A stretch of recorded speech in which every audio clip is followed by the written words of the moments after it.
All right, here we go. New Phineas and Ferb is here. We're back, baby. For 104 more days I know what we're gonna do today. of summer vacation. I am ready for summer shenanigans. Let's do it. Oh, yeah. All right. We're gonna bust Phineas and Ferb once and for all. Are we gonna do this again? New inventions, shenanigans, innators, adventures, and songs. Brand new summer vacation. New Phineas and Ferb starts June 5th on Disney Channel and next day on Disney Plus on DisneyPlus.Disney.com. Don't go anywhere. We're going to have a quick word from one of our sponsors, Apax Lab. Elevate your coffee experience with Apax Lab mineral concentrates. Apax Lab's precision-engineered formulas, including tonic, jam, and lilac, are designed to enhance the coffee's natural flavors. Not going to change it, it's just going to enhance it. It's going to bring out the vibrant acidity, the rich sweetness, or if you use lilac, it might bring out those delicate floral notes that you've been looking for. Trusted by world-class cafes and even barista champions, Apax Lab helps you unlock your coffee's full potential. Discover more at apaxlab.com. Wait, where was that again, Sonam? The internet. Oh, okay. Thought he was going to say the website. Thanks. Today's episode is brought to you by our amazing sponsors at Eco Barista. The reason I sound like this is because they got massages at our stand at Mice, and so I'm getting a massage while recording this message for you. They're the best sponsor of the pod that we could have had. They have the best eco products. This probably sounds really pornographic, but it's not. I'm just getting a massage. They have the best eco-friendly coffee products. They got coffee bags that you can design yourself. They got cups. They got iced coffee cups. They got everything you need. So make sure to support them because they support us. Head to ecobarista.com.au and get 15% off your first purchase when you sign up. Oh, mama, that's good. 3, 2, 1. Soul clap. The soul clap. Bomba clap. Bomba clap. Bomba clap. Hey, we're back for another coffee break, but we've got the whole team's back together, yo. Oh, yeah. We've got Sonam Sherpa in the house. I'm Rowan Cook. I'm Liam Conroy. And this is Coffee Break. Yeah, this is just a coffee break. I just want to say I'm so grateful you're back, Rowan. Don't get me wrong. Being a podcast host for a few weeks, it's hard. You did well. Doing it for a year, though, that's really hard. Yeah, it takes it out of you. I'd just like to say thanks, Liam, as well, because he made my life a lot easier. And because of you, the systems and processes are better than ever. And that's what our listeners want to know about, the systems and processes. We're going to share our Google Sheet with everyone, our Asana workboards, and you can see how the operations really take place. I would love to show everyone the coding of my Excel spreadsheets. Send me less. He is a freak in the sheets. He's a lady on the street. Put a freak in the Excel sheets. What a great podcast we just had. New ground, doing so much RTD, doing instant coffee, all that stuff's super interesting. But the biggest one in the future that I wanted to quickly chat about, and it was a little hot take that he had, is the espresso machine is dead. Yeah. And it's an interesting kind of debate, and I don't know if their version of the concentrate is the final form or whatever it is, but some form of pre-batched espresso could very easily, and we'll start seeing cafes that are fully functioning off pre-batched espresso are going to start appearing and popping up, and maybe altogether just get rid of the espresso machine. I see it. I can dream it. Connor took us through this whole thing, and I'm like, I remember working at a cafe and you're ordering in your bags of beans. You're like, oh, I'll get 20 kilos or whatever it is. It's now going to be bladders. None of these coffee bags. It's going to be I want 3 signature this blend and I want 3 blah from this place. Well, especially when you're seeing the rise of mixed coffee drinks, different ice drinks, all this kind of thing. The only question that I have is, I think it works perfectly with hot milk-based espresso drinks. So I've seen tests where they're doing it, making flat whites, cappuccinos, and people either can't tell the difference or like the pre-batched one better. The only question is when you start getting to espressos and long blacks. But the hard thing that these cafes have to do, even though that's kind of the coffee traditionalist drink, the espresso or the long black or those kind of things, it's such a small percentage of the sales. We know that milk-based drinks are 80% plus of coffee orders. So it kind of makes sense. Also with the the cost of running things these days, with training staff, having all that, it kind of just makes sense. Sonams, I know you've looked at this a lot. What are your thoughts? Well, I mean, look, contrary to what most people would think, like as a purist, it's probably better because you'd be roasting and then you'd be extracting on the day of like the optimal day of roast, and you could nail the science and the data behind that. So you're going to get the best possible version of that actual drink or that coffee beverage out consistently on batch. Or how the company wants it represented, because coffee is often compared to the wine industry, right? But the biggest difference that you have is the wine industry isn't sending a bunch of grapes to your house for you to then stomp on and then, process and make. Are you leaving on the skins and you're not doing it? Whereas coffee, that's what happens. You just get sent this roasted product and then the rest is in your hands. You're now looking at a world where the people who are roasting it can also then brew it in the way that they want it to be represented. And you're going to have consistency across cafes. You're going to have consistency across cups. And there's going to be no question marks. If you don't like it, then, go for something different. It's not going to be left up to interpretation of the brewer and the barista. You can only imagine how much wastage it saves, yeah? No dialing in. Like one of our biggest complaints of Golden Brown is like, someone buys a 250 bag and they've spent 3 or 4 shots dialing in. Yeah. And that's, echoed across the industry. Everyone has that same issue. And at home. Yeah. And it's just like, gosh, and how are you going to keep up with that? So it's a good solve. I'm kind of diverting now to a different thing. Just quickly on you saying that, like we do get the biggest problem with selling coffee online or any retail coffee is the dialing in process of all of them being so different. We've been looking at a Melkonig grinder recently that has new electronic burr adjustments, and the burr adjustments are done on micron measurements. So there's lasers inside that measure the distance. So every Melkonig grinder from cafe to cafe, you can send them the exact number and it's going to be right.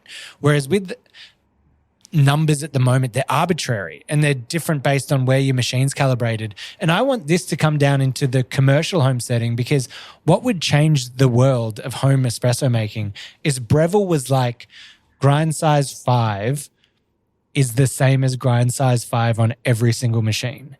Because we'll send out our coffee and some people are like, I dialed it in at grind size 5. Some are like, I dialed it in at grind size 16.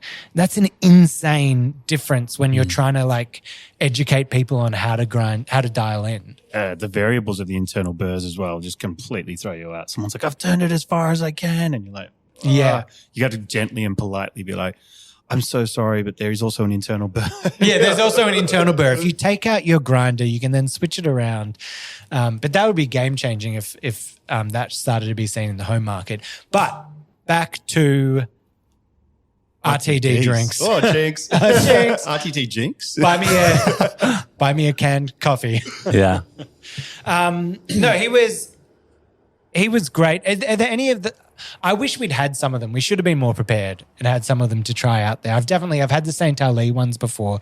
Have you had some of the other ones out there? My experience is mainly just the Japanese brands, unfortunately. Yeah. I haven't got any of the new wave stuff. I have tried a couple here and there, but nothing that I actually was like, I need to hit this again. He brought up an interesting point where he's like, all those canned things, like if you're looking at the Suntories, like the Boss Coffees of the world, it's kind of based on this nostalgia of the flavor and doing that. So there's like a whole new education system coming in of like doing better brewed and more specialty coffee. Because when he explained his process of making the coffee, bigger companies are just all about the yield. So they're extracting every single element out of the coffee to get everything there. And I was saying, as we know with making espresso, you know that there are bad solubles in there that you don't want as well. Whereas he's finding a way of using his hot brewing technique to only pull out the most desirable kind of flavors. So it is a very different experience that you're going to be having when you're drinking these kind of new specialty RTD drinks or instant coffee. Just to veer off a little bit for all of our Australian listeners, it's kind of like, when CUB has like the top is Carlton Crown Lager, then it's Carlton Draft, and then it's BB. They're the different presses that you're going to get out of this coffee. Yeah. So the top's going to be amazing. Second one's going to be a little bit dry. A little bit chalky in the mouth. And the third one, we don't know what that is. The third one will win a craft beer award, That's maybe where it's destined for. Yeah, exactly. Now, what I was excited by and wanted to get Sonam in, Sonam just went on an amazing little life journey. So the first part of it that we'll just brush over is Sonam's granddad just turned 100 and he's from Nepal. So you went over to Nepal to meet him for his 100th birthday, right? I did. I went back with the family, just the three brothers and I. Unfortunately, my sister couldn't make it. A lot of cousins could make it. A lot of cousins couldn't make it. So it was an unofficial family reunion. A little backstory on my grandfather is there's a village on the Everest Base Camp Trail that's actually known as the Sherpa Village, and my grandfather was the head of that. So he was like the kingpin. He was the head honcho. So The original Sherpa. he's one of the OGs, yeah. To put this into perspective, when Sonam showed us, I sent in a little video. KP's response was, "Is your grandfather a king? Is he royalty?" The answer is yes. And he's Yeah. a good-looking bloke for 100. I was like, Sonam, you have lucky genes there. That's a sexy man. It was also like a dream for me because there's moments in my life where you can't really remember everything from when you grow up. I was in the village when I was really young for a wedding for one of my uncles, and there was cultural music, there was dances, there's things specific to the Sherpa people, and they rolled it all out for the event. And I was just having all these flashbacks, remembering all these times, like being underneath tables at these weddings and all these moments, and then being with the uncles in that same room at the same time. So, I mean, you can see from like goosebumps. He's it's getting it. unbelievable. It was a very, very special moment for me. Very special moment for my family as well. And it's like, I would have stopped anything for that moment. Yeah. Where's the tat? Oh, it's on the upper thigh. Get the pants off. I'll have to send in a photo to comp in. We'll get a photo up there. So you got like a family tattoo from everyone that went over. Well, my cousins and I, we went west to the Annapurna region and did a hike and went and watched the sunrise over the mountain ranges, and managed to convince my brother, who's quite well off, to pay for a couple of choppers. To define How much does that set you back? It was about 6K. I didn't know it was that for a little much. chopper ride. That looked insane. Yeah, so so we got two choppers, went through the Annapurna Ranges, went to ABC, Annapurna Base Camp, came back, then got the tats. So we all got, from the Mardi Himal view, you got Machu Picchu, which is known as the fishtail. We got that with the Tibetan number or the Tibetan writing for 100 for my grandfather's birthday. And then a few of us got the chopper because it looked cool. That's A few of us. yeah. I got that. The really sentimental one and then the one that's like, this is cool. Wait, is this the brother that's in like construction or whatever? Yeah. He's the is that the message for all of our listeners? Get out of hospitality in the coffee industry and go start building houses. That's where the money's at. Dude, he just got a boat recently as well. I've been on that as well. It's been amazing. Oh my God. What type We of boat? got a boat. Yeah, we got a boat. Yeah. Big giant twin V8, it's like 10 meters. It's 2 bedrooms. What do they say about owning a boat? It's better to know someone else that owns a boat. I think the acronym is BOAT. Bring on another 1,000 because you're just constantly the upkeep. Yeah. He's Insane. shelling out heaps of money at the moment. But, Yeah. that's his choice. But so amazing trip. Thank you so much for you guys to let me take the time off and hold down the fort and do everything. It was really nice to be just immersed in it. There was one really, really special moment though when we were doing the trail at about 1,200 meters. It's actually a coffee farm there, a coffee plantation with specialty coffee. And then as you walk up, we get to about 3,200 meters and we get to one of the guest houses and they've actually got the coffee. Oh. And they had a guy that could make a V60. So I just ended up sitting there on the same trail now at 3,200, just drinking this coffee that's grown to 2,000 meters below me.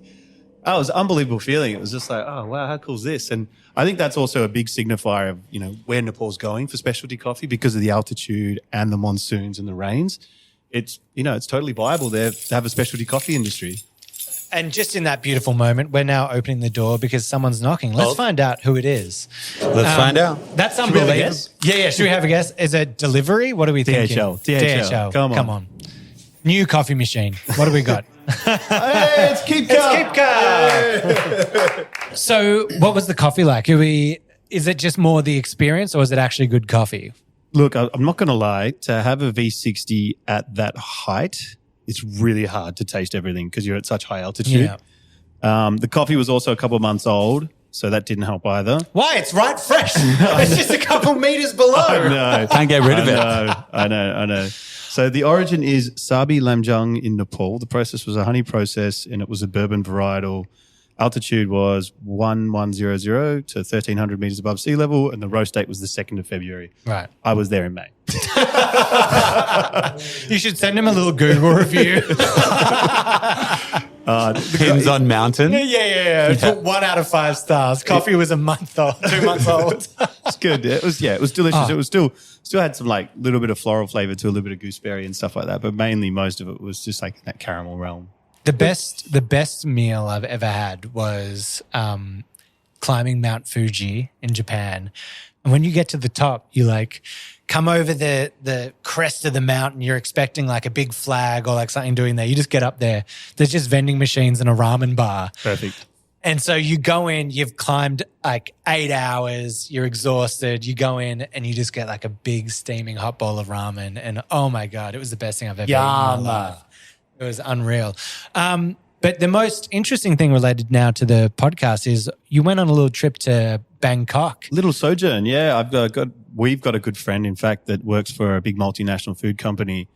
We share a lot of mutual interests, and for some reason, he was kind enough to put me up in a hotel and pay for most of my stuff. Oh yeah! And so we went on a bit of an eating and drinking escapade, and he's into obviously large volume sort of things because of that's what the dealings of the scale of things that he's at. So we went to one of the super malls there. So his food company does like huge, large scale stuff, like syrups, sugars, supplies oils. Eggs to McDonald's. Correct, kind of thing. that sort of thing. Yeah, My without God. giving it away. So we then go. He's like, "All right, cool. Let's go check out all these spots." We tried to get to a Luck In, the Chinese coffee company, that was unfortunately unavailable. So we went to Coty though, which has got 40,000 outlets across Asia at the moment. Wow. Unreal, yeah. So there's one staff member working, take their order, they take your order, they just print out a docket, they stick it straight on the cup. They walk over to the Frankie coffee machine, which is similar to an Eversys, fully automated, scans the barcode, don't even key anything into the machine, just put the cup underneath and makes the beverage. Boo.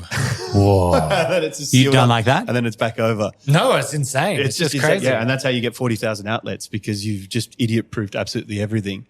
So that was insane. That was one of those ones to look at. Do you think it's different over there with like Australia is like such a espresso based kind of like culture? I know it's making that, but do you think because there's so many more different like variations on drinks and that over there that it's easier to accept that kind of innovation? Or do you think we're heading to that? I think it just comes down to a sheer volume of population, doesn't it? Yeah. Like if you're just busy, like everywhere's busy, there's just people needing to drink. So you need to be fast. You need that efficiency. So you just don't have that luxury afforded of being able to go chat to someone, get a coffee slowly, have that nice morning ritual.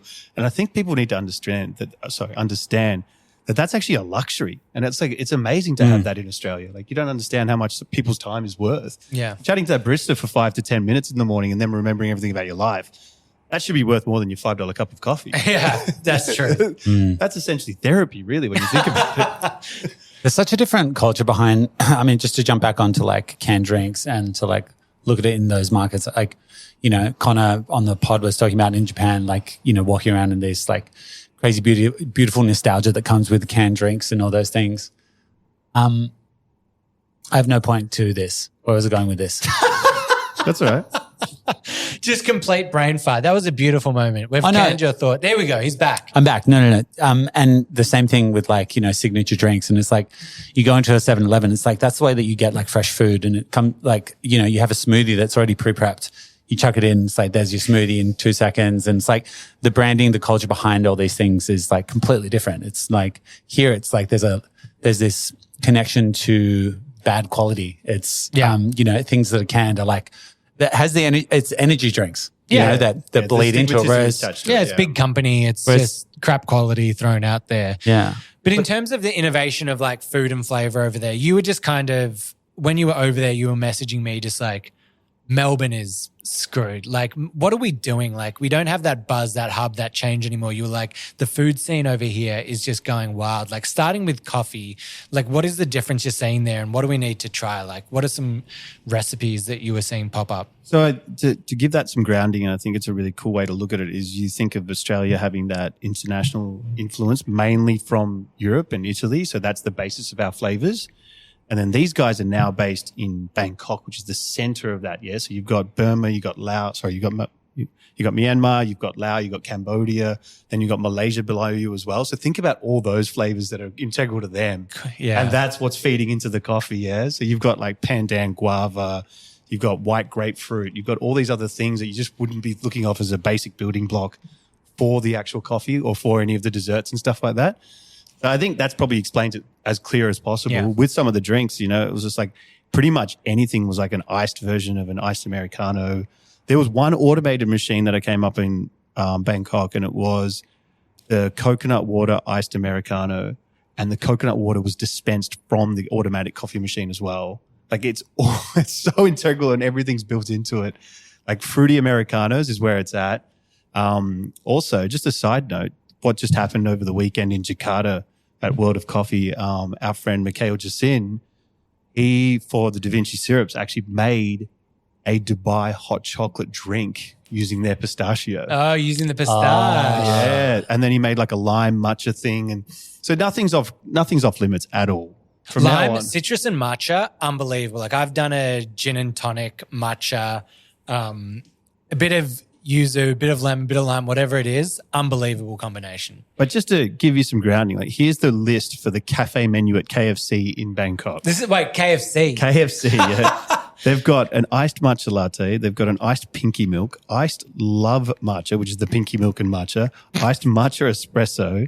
They've got iced Americanos. They've got iced cafe lattes, iced cappuccinos, hot matchas, hot chocolates. They've got it all. Pinky drink. There's a pinky drink, yeah.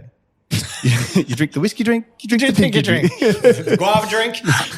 And then Starbucks, they had the lychee osmanthus garden tea, the lychee osmanthus cold brew, and then the strawberry tiramisu cream frappuccino.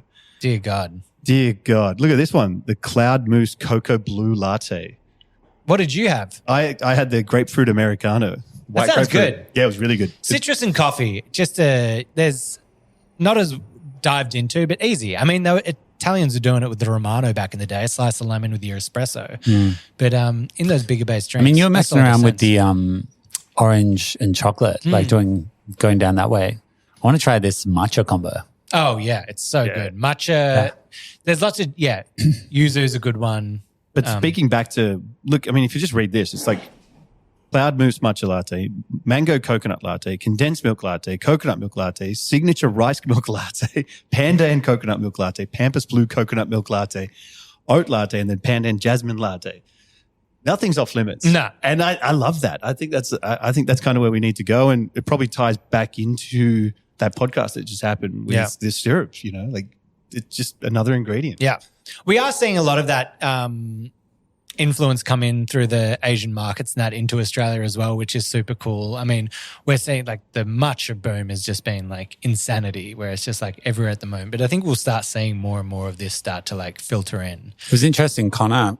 Like we asked him to like what innovations are you looking at? What are you, I think it was on maybe 3 different times we kind of steered towards like, can you forecast some things? And it tended to follow back around to ingredient choices and ingredient combinations, which is interesting. And I guess there's like, we're a bit sheltered here maybe. Like it's not as widely accepted, Is that a purist thing? Is that also, I was thinking like looking at that, is the foundation where that's coming from tea?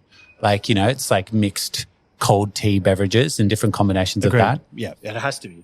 And then what really perked my ears about what you just said then about ingredients and ingredient bases and stuff, you look at how widely you could segment coffee into flavor profiles so easily. And instead of, everybody already says that tastes like an Ethiopian, that tastes like a Brazilian. It's like, no, it doesn't, because there's a million different flavors within the Brazilian coffee. Yeah. But you could easily start to paint the brush and just be like Brazilian, Ethiopian. And how easy would that make it for someone like a Starbucks? Like they had these like liquid concentrates that are all going to taste the same around the world. We don't know where their coffee's roasted, but it's going to be a lot better kept if it's in those bladders. Absolutely. It'd also save on size, wouldn't it, technically? Yeah, I think so. Yeah, the sheer volume of a kilo versus For sure. whatever is extracted comes out. The last thing I will say, in addition to what Rowan was talking about with the comparison between Melbourne and Bangkok was, remember Melbourne in like the late noughties, early 10s, and the laneways were just starting to get populated. There's like St. Jerome, Shittown, Section 8. And we were starting to fill in the crevices that were left over from the original city. Bangkok's in that stage now where the old city is now being filled in by all these cool operators, second generation of kids that grew up, understand the world. Like there was this one cocktail bar called Asia Today, which it's an older cocktail bar. It's no means by brand new, but it specializes in wild foraged honey. And they would go out and get honey from underneath the ground. They'd get honey from, caves, all these other places. and then they would base their cocktails off those pieces of honey. Wait, so the whole menu is just based off these honeys? That's from, it. What, around the world or from Just Asia? around Asia, yeah. Oh, wow. So there was like, so we obviously being who we are, we were like, I can't taste all these through a cocktail. You got to just let me taste some. They're like, yeah, try these. One straight off the bat tastes like chocolate. The next one straight off the bat is balsamic vinegar. They're like how? And they're like, we fermented it. I'm like, is honey even fermentable? Sugar, I guess. I guess you can make mead out of it, but it's more just like to get it to that level of refinement. But what an interesting thing, because obviously, like, as a natural made product, like honey is just like based on whatever's around that the bees are kind of pollen they're getting. So it's going to be so different from wherever you're getting it. And then I was chatting to the staff. I was like, what's your favorite part of the job? And they go, when we go out and forage it. Oh, they do it themselves. They go out as well. Yeah, it's insane. Oh, my God. That's sick. Yeah, it's good. And it's nice to be reminded every now and then that there's no ceiling still. Like, every now and then you kind of get a bit bummed and a bit down on yourself. Like you feel like there's a ceiling to hospitality and what's happening. Every now and then you go on one of these trips. Like if you go to Japan or New York or Berlin or something. Just excites you again. Yeah, it gets you so excited to be like, fuck, we've barely touched the scratch the surface That's so here. sick. And I'm also seeing a bit of a pattern there. Sorry, Ruth. When Malt came, it was the same thing with chocolate, and now it's the same thing with like, canned drinks. Now same thing with honey and like all these things. It's I think it's a good reflection of the community that we're in, that we can attract those people to come on the podcast as well, because these are the things we should be talking about to pioneer and to further all these developments. But speaking of like special and secret ingredients, there was a famous, I think he was a colonel. He had like 11 secret herbs and spices. Now you were at KFC in Bangkok. Tell me about you were hyping up these wicked wings, and if you want to know something about old Road Dog Supreme over here, love a wicked wing. How good is a wicked wing? Do you eat wicked wings, Liam? I've dabbled with a wicked wing. Dabbled? Yeah. Come on. So there's definitely more than 11 secret herbs and spices in this thing. There is probably 30. Yep. But it's every time I go to Thailand, I have to hit the wicked wings. It's like the Doritos chili spice mix, but on steroids, and you can see it on the outside. It's just so it's way different than here. Way different. Oh, Man. It is and just I love a wicked wing here. Yeah, but imagine that Dorito spice mix, but just on steroids. Unbelievable. Your tongue is just tantalized and it's just dancing around. Might have to get some wicked wings after this. Yeah, straight Every up. time it's like the first bite in, you accidentally inhale and you're that's right, I shouldn't do that. But yeah, anybody going, just tell me that you're going to KFC, because you are going to miss out on a delicacy that is not available anywhere else in the world. Is it like in the breading, or is it like added? It's like, tossed through the seasoning. Okay, It's a straight seasoning mix. So the real question is, how many wicked wings could you knock off in one sitting? On that spice, maybe 5 to 6. 6? Yeah. Okay, no, let's talk about Standard wicked wings here. Just how many wings could you knock off? Now, this is different than normal wings because we're talking breading. Breading adds a lot to the, like, how much it fills you up. I got to tell you once, I reckon before I had an experience, I would have said 40, like max, like pushing myself to the max. However, the last time, maybe like 3 months ago, that I ordered wicked wings, I ordered a 10 thing of wicked wings, and then Uber had a promo that it was like, you've spent over $15. As a promo, you get 10 free wicked wings. So I got 20 wicked wings delivered, and mate, I tell you what, I gave it a nudge and I was feeling pretty sick after like 11. Got it done? Oh, after 11. Okay, No. I was So like, I reckon I could say like 20 if I push myself to the absolute max. depends on the day. Look, if I'm Just maxing out. Your best day. my best Elite day, conditions. elite conditions. Yeah, I reckon I could sit around the 20 mark. Oh, I reckon reckon- you could eat more than that. Come on. Then let's So say no- 30. Yeah. I'd do 20 comfortably, I reckon, but Yeah. that'd be about it. I actually, in addition to this, funny story, we're in Nepal. There's a famous dumpling called the momo. It's very similar to a gyoza. We get to a restaurant and like, we're all there with my cousins, and my brother, for some reason, hypes himself up and just goes, fuck it, I can do 100. We're like, no, you can't. And he's like, all right, just order 40. And when I finish the first 20, order another 20 more. He gets through the 40. He's got another 20 coming. They decide to make 40. On the 40th, he's got another 20 coming. And he's like, all right, just order 40. And when I finish the first 20, order another 20 more. He gets through the 40. He's got another 20 coming. They decide to make 40. On the 40th, he's got another 20 coming. And he's like, all right, just order 40. And when I finish the first 20, order another 20 more. He gets through the 40. He's got another 20 coming. They decide to make 40. all of a sudden they couldn't get enough momos made. People started coming in off the streets, going into the actual kitchen, helping them make more. Because the process had slowed down, he couldn't keep up the cadence of which he was eating at. Oh, because half of it is how quickly you can get it in your mouth. Correct. He's like, my brain's catching up. Gets to 70 of these things. Oh my God. And then the chef of the restaurant walks out to expect like a giant party of people and just sees my brother just like crumpled over.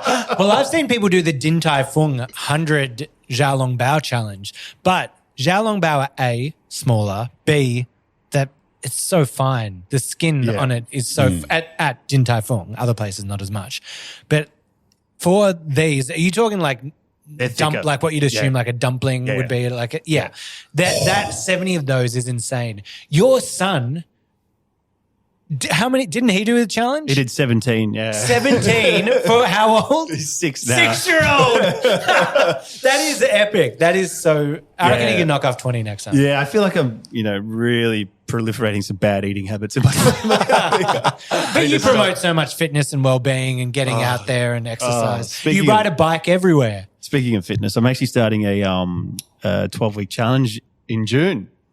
I'm going to my local BFT. I'm going to give it a crack. Nice. Your local KFC. Yeah. I did say I was going to do the fit before 40 thing, so I've left it to the last minute. And I put on a few kegs on that last trip, that eating tour. So, oh, mate, I'm there on that. Having a kid, just the eating habits just go out the window because you're just ease and convenience. Not that it's all fresh. Like I've frozen and pre-batched so much stuff, but it's like so many like meats and pastas and that. It's a dangerous, slippery slope. The hardest part is when you cook for your children and they don't eat it, and you're like, I guess I'll eat it. So you eat it? Oh. The best and the worst part of doing it. Yeah. All right, that probably brings us to the end of another coffee break. What an ep just hearing about that. I want to make some of those drink recipes on the channno. Try some of those out there. Maybe get the grape fart. Were you saying the grape? Did I say grape fart? The grape fart. By the seed of my grape. No, the grape fruit and you're saying guava? Yeah, guavacano. Yeah. Are there any out there that you're saying like we should absolutely try that are a bit obscure? I reckon the pink one. The pinky drinky? The pinky drinky. I reckon that needs to be explored. I think we need to make like a bougie version of that. Yeah. Also, Connor was really, really keen to like, if anyone was listening to the pod, he was like, yo, if your audience legitimately comes up with some sick ideas, like send them through because they want to literally push the envelope. Make some things. They want to push the envelope. So hit us at hello@itsjustcoffeepod.com or hit us on the socials, It's Just Coffee Podcast, or reach out to him directly, Newground. What an awesome dude. I love when you see people like that are like obviously on the like killing it. The business is growing so much, but he's still at that grassroots level, wants to connect and do that kind of thing. So that was great to see. Sonam, good to have you back. Glad you had a great trip. Thanks, guys. Appreciate it. I'm actually going hunting this weekend, so let's see how that one goes. Oh, well, we're going to have to get you on next week's coffee break to hear about your hunting expedition and how that goes. How I lost a toe. Yeah. Sonam comes back missing an ear. It wasn't Mike Tyson. It was a deer. On that note, we're done. Coffee broken. That was very good. That was quick.